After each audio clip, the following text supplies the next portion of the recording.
Hello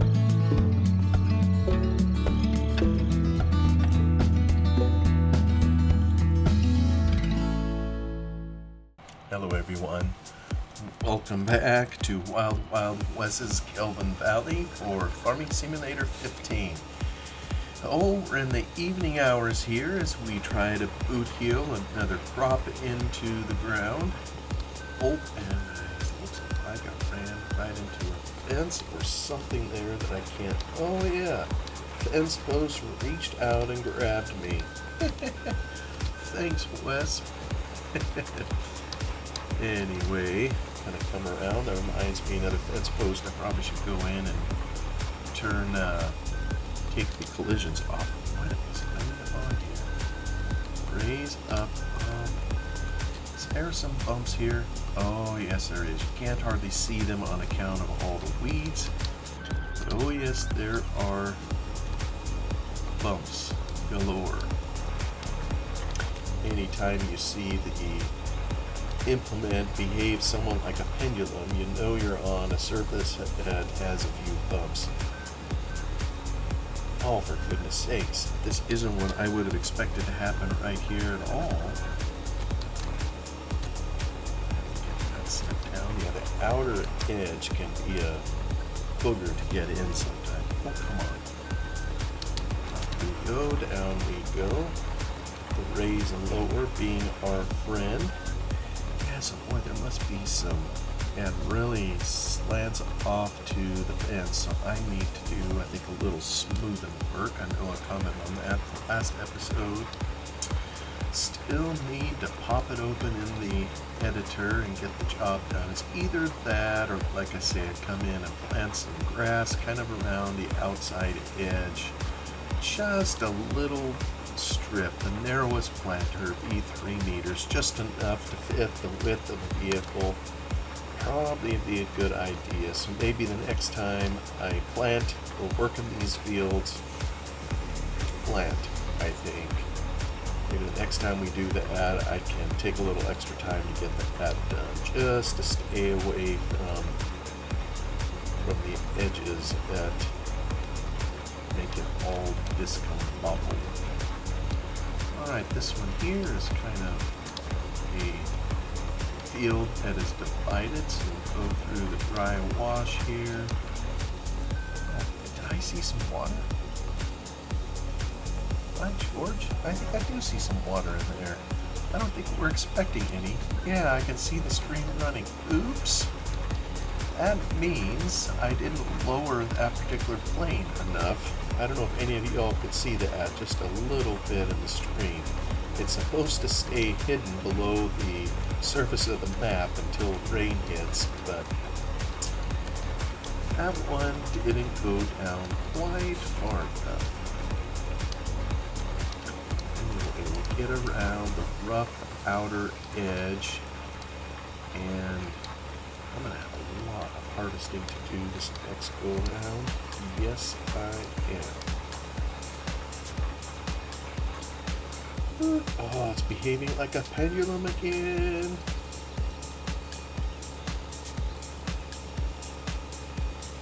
Boy, not even just a pendulum. It is refusing to plant. Kind of along this edge. Maybe I can plant it going this way.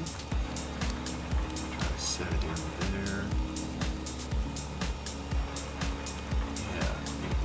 Using to plant. I even put something in here. I think I added some script on account of these bumps. See if the planter or really anything doesn't come in contact with the surface of the map, it will sometimes refuse to do what you need it to do. In this case, of course, planting.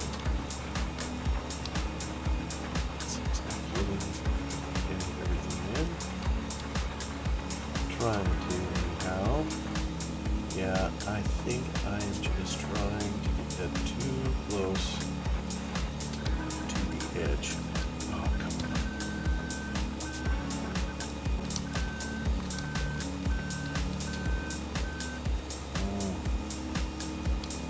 Outer edge is the toughest. Most definitely.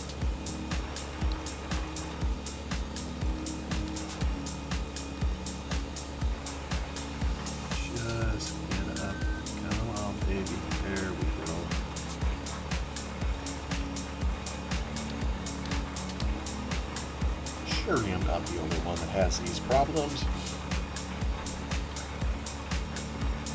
Plus it's getting dark, so it's harder to see kind of all the areas that may have some obstructions. And it's always much happier not to be traveling uphill. Yeah, kind of like I said when I started planting, I kind of think this planter is a little bit large for the tractor. It kind of whips it around plenty. So, anywho, we are making the best of what we have. I think I planted it back to the edge. Alright, here we go. Glad to get done with the outer edge. Okay, this will be a little bit easier now. Last episode, actually last 3 episodes by my count, I've been dealing with the question of how to select a map, or at least my selection criteria in terms of how do I pick one to sink a lot of time into, as is my want. You know, I may have several maps going at once, but I generally, well, once I pick a map, I usually spend a fair amount of time there, you know, to give it a good shot. And, you know, a lot of times people say, well, this map sucks, or they didn't like it, and you look at, you know, if you can get them to admit how much time they spent there, it's not very much at all. And, so I like to give it a good go. But there also comes a point for most of us at differing times, you know, as to when we know we're done with a particular map and we need to move on. Frankly, the question could probably also be asked of Farming Simulator version. You know, here I am still playing on Farm Sim 15, and we already have a game that's 10 years older that's out, Farm Sim 25, and here I am still playing Farm Sim 15. And the question might be, well, why? And I know I've expressed it before. To me, the best mods, or the ones that are my favorites, are maps. And so for me, it's all about the environment, you know, that you play the game in. And if it's an older version of Farm Sim and it has a good map, I'm going to be there. I don't particularly care about the version if it has a good map. And what ends up happening is, at least in my style of play, you know, where you spend a bunch of time there, is all of a sudden you run out of time because there's more versions at any given time than I can keep track of, because, you know, I'm spending so much time still on maps on these older games. And Farm Sim 15 will hold a special place in my heart too, by the way. I mean, that was the active game, or the active version, when I discovered Farm Sim 15 for the first time. And we probably all have a Farm Sim, you know, discovery when we learned that it existed. And then it, and then how it changed the pattern of our life thereafter. But anyway, how do you know when you're done? And I know it's probably kind of just the other side of the coin to the conversation we've been having, you know, which is how do you pick a map to play on? Well, how do you know when you're done with said map? And I don't know, you know, I kind of had a list of criteria for the kinds of maps that I'm interested in, but I don't know that I really have a similar criteria to say, yep, I am done with this particular map. You know, because if it's captivating enough, and Gelvin Valley is kind of one of those that is, you know, if it's captivating enough, then, you know, you may, even though you've done or ticked off every box that might be on this list of how to know you're done with the map, even though everything there is gone, you may still like it so much you just stick around. Unless I'm the only one that's kind of sick in the head that way. One of the things that I put on here, particularly with a standard map, is have I farmed every single field? Now, I know this differs amongst different players. You know, I remember hearing from someone I think he was one of my playing partners back when I did more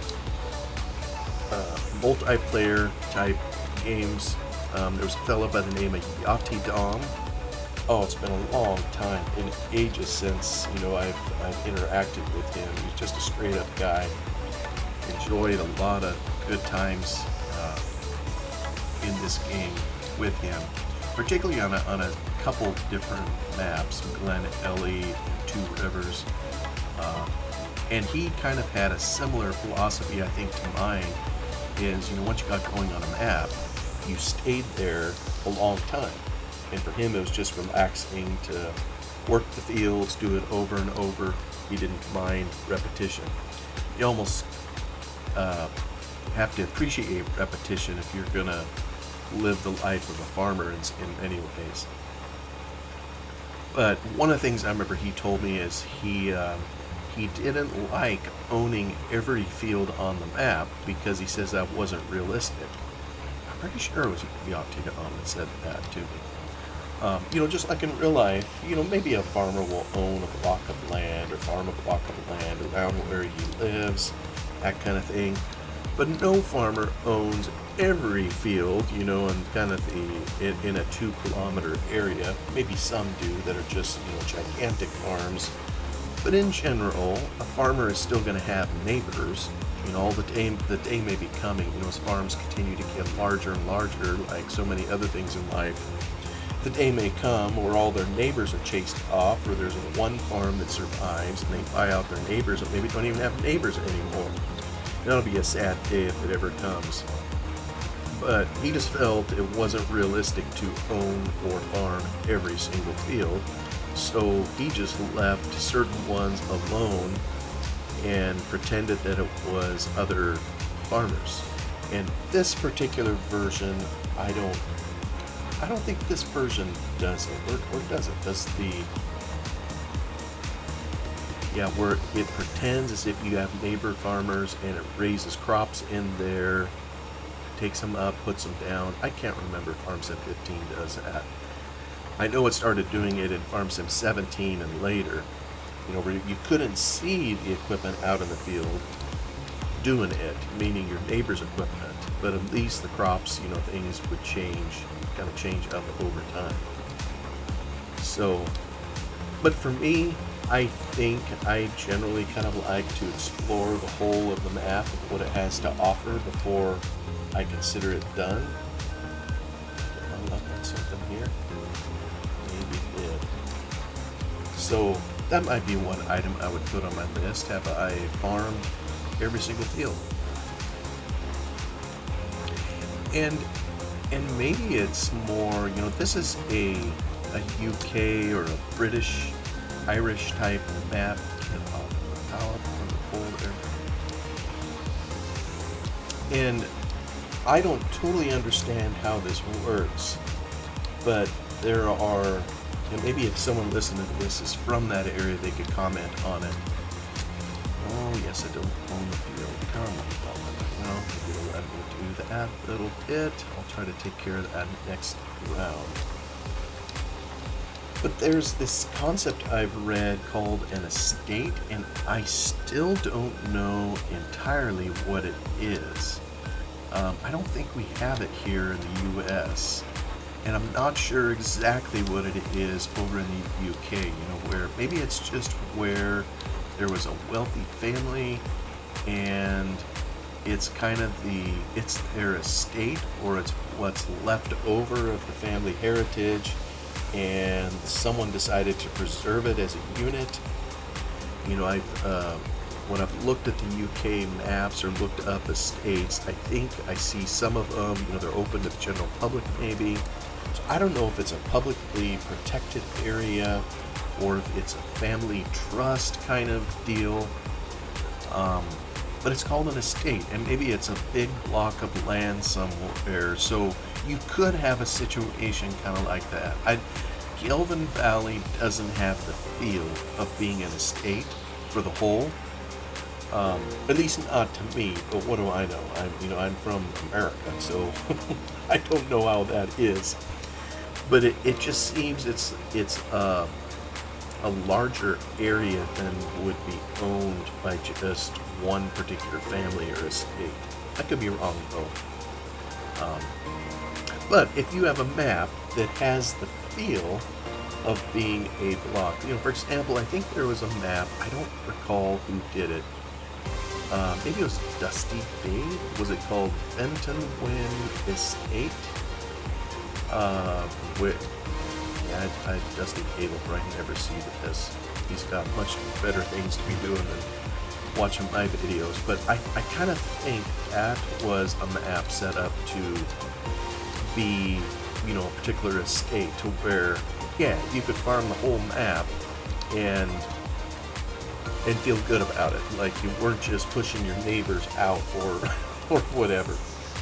Now this little bugaboo in the corner here probably came from field definition issues.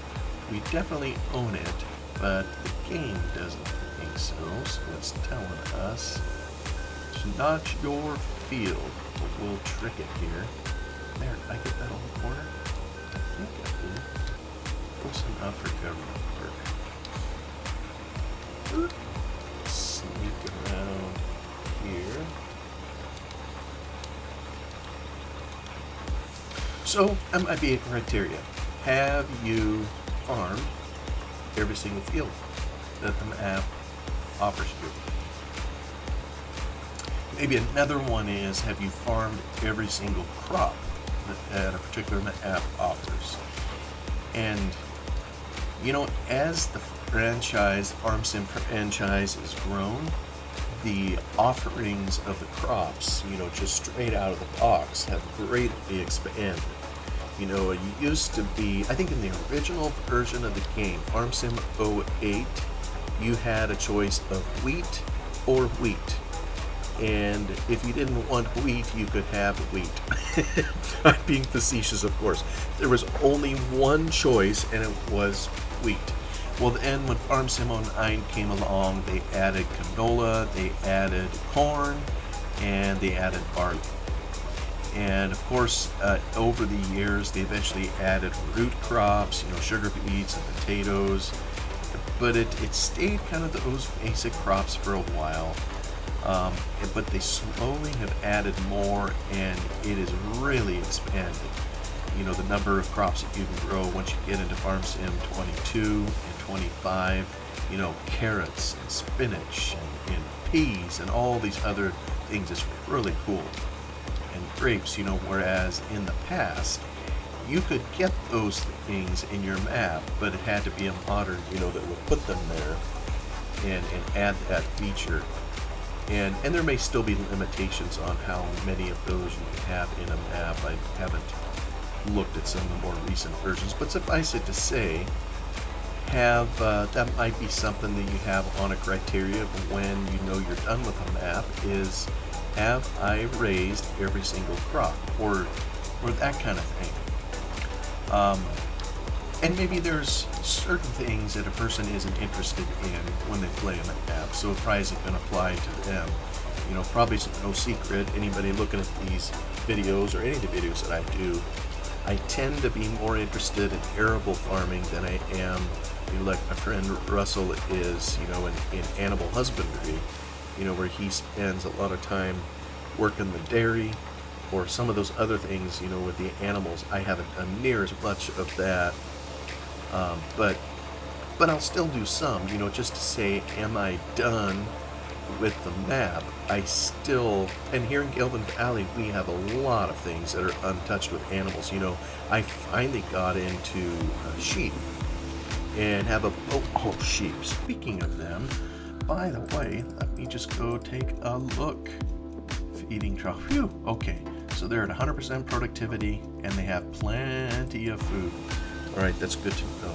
I just didn't want to all of a sudden forget the silly things and then first thing run out of food and not have any production happening over there. And there's going to be some other animals to try too. You can raise cattle and hogs in here. There's the standard dairy, to do. I think that's what was available, Farm Sim 15. So, have you raised every crop Have you raised every animal? And sometimes some maps, they get pretty clever on the animals that they put in there. And this is all, there's differences in philosophy on what should be put in there. I know a good friend of mine once commented, without a map, something about taking care of the iguanas. Well, I think he was being facetious. No map I've ever seen has iguanas in it. But I think he was just kind of commenting on the proliferation of things that are getting into maps that start getting ridiculous. Maybe there's certain animals and things that would be raised on a regular farm, but then there's a lot of things that can get added, that maybe aren't as realistic. But to each their own, of course. So have you farmed every field? Farmed every crop? Have you raised every animal? The next bullet I have is to know when you're done, have you used every factory? For lack of a better term, is kind of what I call it. A lot of times there's, well, matter of fact, I think that is what it was called. There was a modder by the name of Marhu who made a factory, the Fabric Lua script, that a lot of modders used. And well, there's another one too, UPK, Universal Process Kit, back in the day. The More 2000 was a modder that made that, where mappers and other modders could take those scripts and create factories of all sorts of things, and they could either be put into placeable type mods or added to the map itself by an app author to power some particular factory or whatnot. Probably a very common one that we would see or know of is the simple sawmill, where you take logs and it turns it into wood chips and board pallets. So if you have an app that has a bunch of factories in it, or the one that uses that Fabric or UPK scripts to create various things, have you tried them all that are in the map? And sometimes there would be maps that would have lots of them in there, to do various functions. So I don't think Wes has any Fabric scripts in this one. I could be mistaken, but he did put in some scripts, for the animals, because base game didn't come with cattle. Came with dairy, but not for raising of cattle to take to the slaughterhouse. So someone created a script for that. Might have also been Marhu, and I'm pretty sure Wes has it in this map. So, for me to consider that I'm done trying Gelvin, that might be something I want to make sure I try before I say I'm done. Basically to see what all does the map offer, and if I tried it all, given it. And someone will maybe protest and say, well, you don't have to try everything. And sure, you're absolutely right. I mean, there's only a limited number of hours in the day, so if something isn't of interest to you that a mapper has in the map, well, then by all means, don't try it. I'm just thinking of my particular list. So have you tried everything that it offers? Well, actually, that one was after using every factory. So try everything that it offers, Russell, this would be for you. That means also trying to cut a little timber, seeing how that's something that is put into the map. So have you cut a few trees at least to give it all a fair shake? And maybe like in the case of Gelvin Valley, this is maybe one item I wouldn't see myself doing, but I saw another YouTuber do it. And I keep going back to a feature Wes put in on the far southeast corner of the map where there's a place for go-karts to race. He's got a track on there. Well, one YouTuber found a mod for go-karts and he went down there and drove around the track.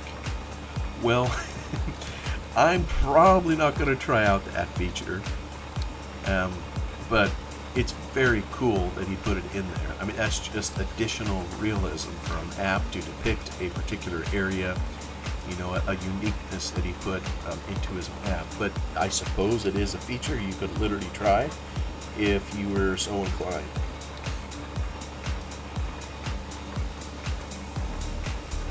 And then another item is to know when you're done. You know, have you done a certain number of crop cycles, or at least one? You know, I've lost count on here as to how many crop cycles I've been through. I mean, it's been multiple, maybe half a dozen at this point. I'm trying to think, had a couple wheat harvests, had a couple barley harvests. Before that, I did hay everywhere, so maybe it's approaching half a dozen. Maybe this is either sixth or seventh. So it's kind of as if, you know, we didn't have the seasons mod back in Farming Simulator 15, but the way I've been playing this is kind of as if there were seasons. You know, I have a season of harvest, I have a season of planting. So maybe to some, I think I mentioned this one other time, there's a lot of people that the only thing they want to do is maybe harvest. And a lot of them apps are set up at the get-go so that it's ready to harvest. And that may be enough for some people. Maybe they come in, they harvest it, but they don't want to mess with the replant process or anything else having to do with farming. They just want to harvest. Well, that's not me. I want to raise a crop and do it several times. So, which I've obviously been doing here. But that might be another marker. Someone would say, yeah, that's when I know I'm done, is I've been through a crop cycle or two, and so then after you do that, it's time to move on for the end. And ultimately, and that's pretty much the bottom of the list. And I suppose the last item I have is you just get bored of it. And for me, it's hard to imagine getting bored with this game. And I don't think I'm alone. You know, I can't really farm in real life. Don't have the money. Don't have the ability. There's a lot of, you know, things that I just don't have, I guess I could say. Let me see. Maybe I'll fill my planter while I'm coming along here to head to the next field. So there we go. And I'll just leave the vehicles here. That's 2 fields down, got 2 more to go. There we go. Spool up. Get my indicators on, my beacons. Now the road will go. You know, I love farming, the concept of it. And maybe I don't have the ability to be out working the land myself, or all the aptitude, you know, to help manage the risk of it. You know, let's be real. I mean, what we see in here is fake, and, you know, the idea of a crop failure is practically impossible in here. Now, I will say this has given me a real run for my money, financially speaking. You know, I'm eventually going to get there, but it's taken a while. And that's part of the challenge that I really enjoy, is the financial challenge of managing kind of the whole enterprise. But to do it in real life, with real risk, I mean, in some ways, you'd probably have better luck gambling in Las Vegas than you would farming. You know, there's just a lot of risk involved.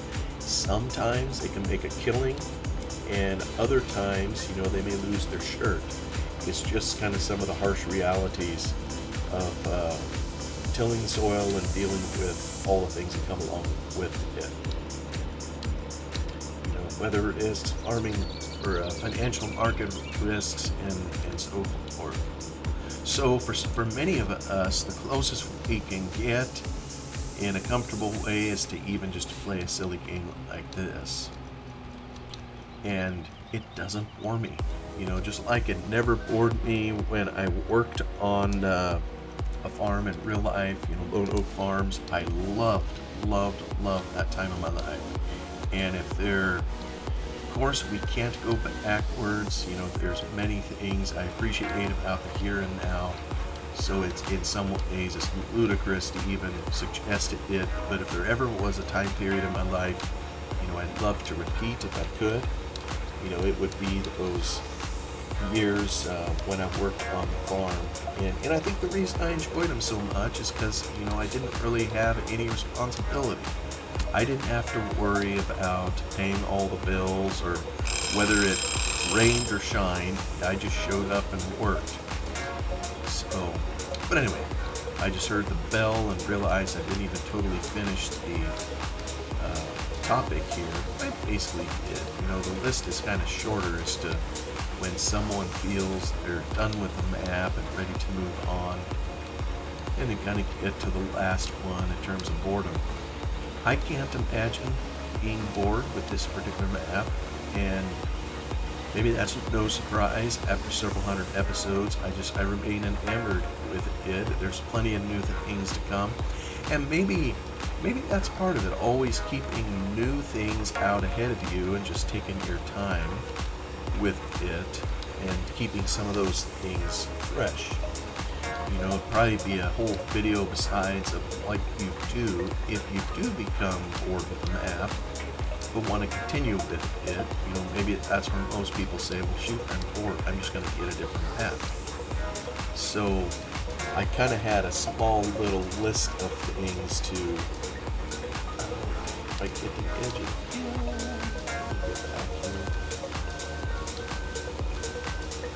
small list of things to do, you know, when some of the shininess has worn off. And you know, maybe this is somewhat applicable to real life as well. You know, if you're a farmer, you're farming that same dirt year after year after year, and maybe you never think of it. I mean, if this is your livelihood, you just don't think of it in those terms. You know, gee, I'm bored. I wonder what I could do to make this more exciting. I know, maybe I'll run the fence over with a tractor. That'll make it more exciting. Well, of course we don't think in those terms as I run right into a tree.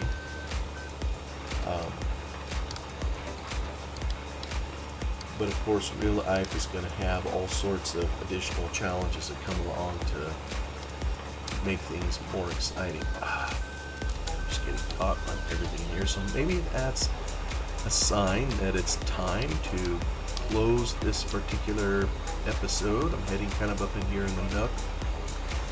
Thank you so much for listening to me ramble on. It's kind of the flip side of the coin of how do you choose a map. This one here is considering how do you know when you're done. And I'm sure it's probably a little bit different answer for all of us. So hope you're still enjoying Gelvin Valley. I know I definitely am. And I will see you on the next one. Goodbye.